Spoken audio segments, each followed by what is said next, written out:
আসতে চাই, আসলে এই যে রিফাত অনেকগুলি কথা বলছিলেন, আপনি কিভাবে দেখেন এই যে অভিযোগ পাল্টা অভিযোগ বা নেতৃত্ব সংকটের প্রশ্নগুলি আসে? তারা জানান দিয়ে দিচ্ছে যে তাদের নিয়ে বাজারে যে ন্যারেটিভগুলো ছিল, যে সন্দেহগুলো ছিল, এগুলো এক ধরনের সঠিক। পরস্পরকে এমন ভাষায় তারা আক্রমণ করছে যেটা কাম্য ছিল না বা ধারণাও ছিল না কারো কারো। উমামা ফাতেমার শব্দগুলো দেখেন, বাক্যগুলো দেখেন, আবার রিফাতের জবাবগুলো দেখেন, উভয় দিকে হয়তো সত্য। কোনটা বেশি সত্য, কোনটা মোর কারেক্ট, প্রশ্ন ওখানে। তো আপনাদের কাছ থেকে কি মানুষ এটা আশা করেছিল?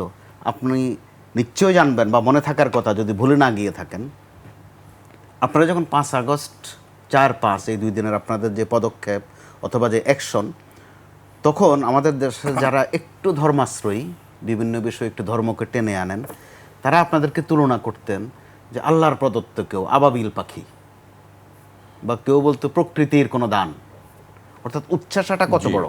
আবার যারা একটু ইতিহাস চর্চা করেন, তারা আপনাদের মধ্যে একটা ছায়া দেখলেন কি, যে ইখতিয়ার উদ্দিন মোহাম্মদ বিন বখতিয়ার খিলজি পায়ের আওয়াজ পাওয়া যায়। খিলজির পায়ের আওয়াজ শুনে লক্ষণ সেন পালিয়েছেন, আর তাদের পায়ের আওয়াজ শুনে শেখ হাসিনা পালিয়েছেন। অর্থাৎ উচ্চাসা স্নেহের মাত্রাটা কোন জায়গায়। কিন্তু ভিতরে ভিতরে আপনাদের ভিতরে এত কিছু যেগুলো আমাদের মুখে আসতে কিন্তু কষ্ট হয়, অথবা ঠোঁট আটকে যাবে বলতে গেলে। কিন্তু আপনারা কিন্তু এর মধ্যে একটু একটু একটু একটু করে টোকা দিলে বেরিয়ে যাচ্ছে আপনাদের কথাগুলো। এতে করে আদরে ব্যাপক ঘাটতি, সেটা মাঠে নামলে কিন্তু টের পাবেন।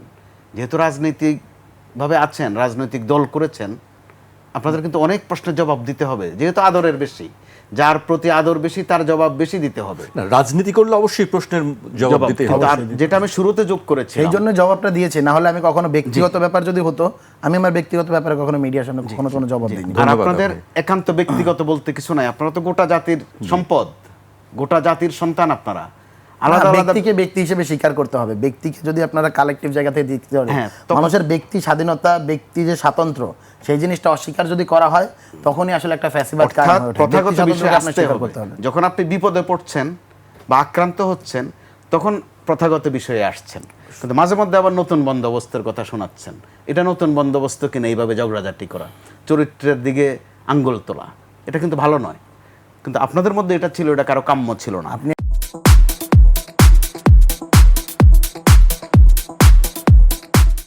একদিকে বলবেন যে আপনি জবাব চান, আপনি আরেকদিকে বলবেন যে আপনি হলো গিয়ে পারস্পরিক কাদা ছোটাছুটি পছন্দ করেন না।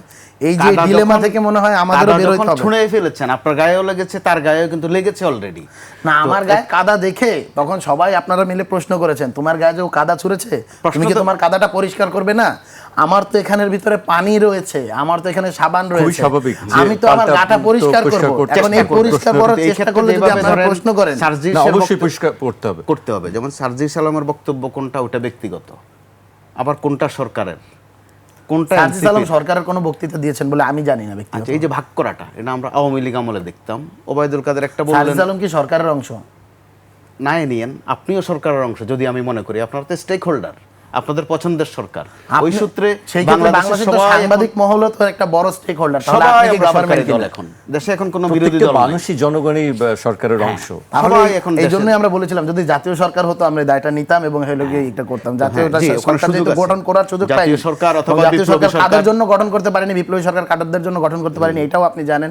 এই উত্তরগুলো আমরা আসলে বারবার করে রিপিট করব না। হ্যাঁ, কিন্তু করতে হবে, যেহেতু ভুল করে ফেলেছেন। ভুল শুধরানোর সুযোগ অবশ্যই এখনো আছে, অবশ্যই হারিয়ে যায়নি। তো ওই ক্ষেত্রে আমি স্মরণ করিয়ে দিতে চাচ্ছি কেন, যে এই ধরনের সুযোগ কোন জাতির নসিবে একবারও আসে না। আমাদের কিন্তু বারবার এসেছে। ৭১ এসেছে, আমরা পারিনি। ৯০ এসেছে, ২৪ যেটা এসেছে এটা কিন্তু আরো ভিন্ন মাত্রার। আমরা আগের অনেক কিছু চাপা রেখেও নতুন করে এগোবার একটা সুযোগ হয়েছিল, যেহেতু ডক্টর ইউনূসের মতো এই ভলিউমের একজন লোক, আন্তর্জাতিক বিশ্বের যিনি সমাদৃত, ওনার সাথে ফ্রন্টলাইনে আছে রিফাতরা, এই ধরনের মেধাবী স্টুডেন্টরা। কিন্তু দেখা গেল 5 আগস্টের পর আমরা জানি না তারা ঠিকঠাকভাবে ক্লাসে যায় কিনা, পড়াশোনা শেষ করছে কিনা, বা কার পড়াশোনার কি অবস্থা। অর্থাৎ বই খাতা টেবিল কলমের সাথে তাদের কিন্তু আর ওইভাবে যোগাযোগটা নেই।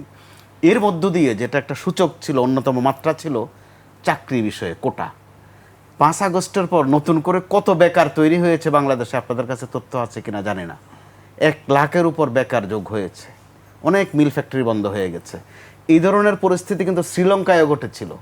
তারা দেখেন অল্প সময়ের মধ্যে ওভারকাম চমৎকার করে ওভারকাম করেছে, দেশকে এগিয়ে নিচ্ছে।